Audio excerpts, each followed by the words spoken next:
This episode of Techno Buffalo is brought to you by lynda.com. Welcome back to another episode of Ask the Buffalo. I'm your host, John Renzers, the show where you can ask me any question you've got from the wide world of technology. Don't know what might be coming from Google, don't know what to make of all these Apple iPhone 5S rumors, don't know what happened to the Inside John's Mind channel, all these and more questions you will have answers to in just a few short minutes. This is Ask the Buffalo. Let's go ahead and get asking.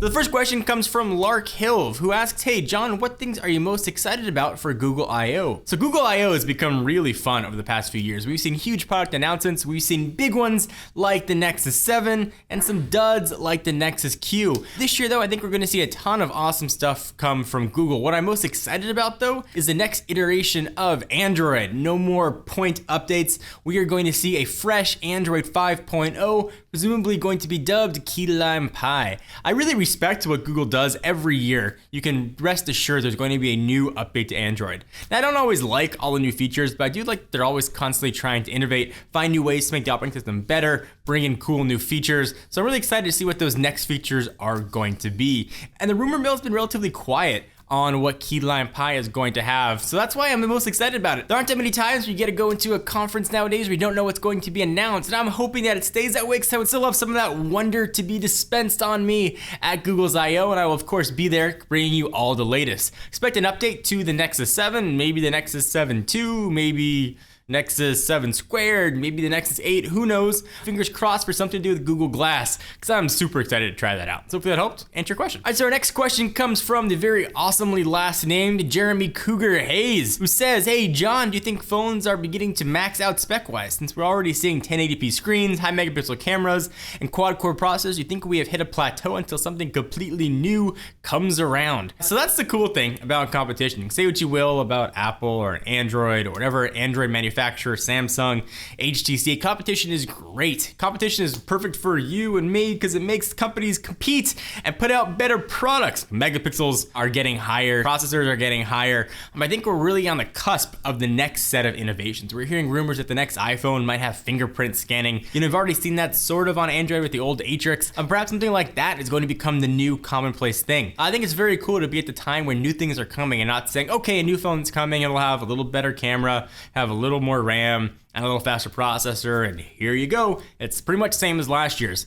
I do think the next generation of phones are coming very quickly, and perhaps that'll begin with Google's I.O. Or the next iPhone. So hopefully that helped answer your question. The next question comes from Ryan Booley, who asks, when will Inside John's Mind come back? I've got an answer for you. So Inside John's Mind is another channel that I started where I talked about stuff that didn't have to do with technology, things that was going on in my life. Well, it's gonna be coming back very soon because I have a big announcement to make.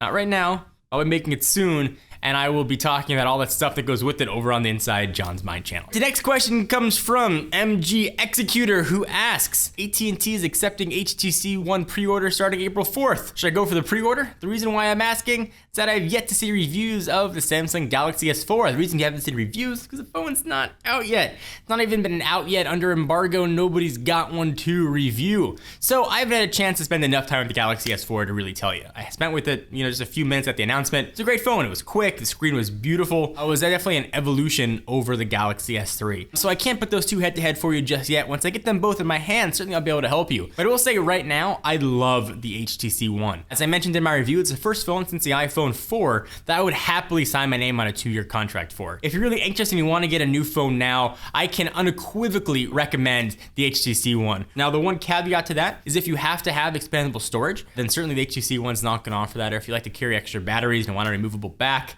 then the HTC One's not gonna offer that. The expandable storage is an argument that I totally get. A lot of people rely on expandable storage. The battery stuff, that one doesn't really resonate that much with me. I always carry an external battery charger with me when I travel anyway, so I'm very easy just to, plug that in and let it charge instead of carrying an extra battery that I have to find another way to charge. So hopefully that helped answer your question. So we thank our friends and sponsors at lynda.com. If you can think about it, you could probably learn it at lynda.com. It's an online learning company with more than 77,000 video tutorials that teaches software, creative skills and business skills. Membership starts at $25 per month and provides unlimited 24/7 access to top quality video courses taught by experts with real-world experience. Learn anytime, anywhere, and at your own pace, from bite-sized tutorials to comprehensive courses in things like web design, programming design, photography, business, audio and video, and 3D animation. I could probably use that 3D animation course. With new courses added pretty much every week, the training library keeps pace with today's fast-changing technical and software skills. Save and prioritize courses in your queue for whenever you're ready to watch and track your progress with each. Learn on the go with their optimized mobile site or free iPhone and iPad app for members. To give it a shot, try lynda.com/technobuffalo. That's lynda.com/technobuffalo. So thank you guys for watching another episode of Ask the Buffalo. I hope you enjoyed. If you liked the video, give us a big fatty thumbs up. We would most definitely appreciate it.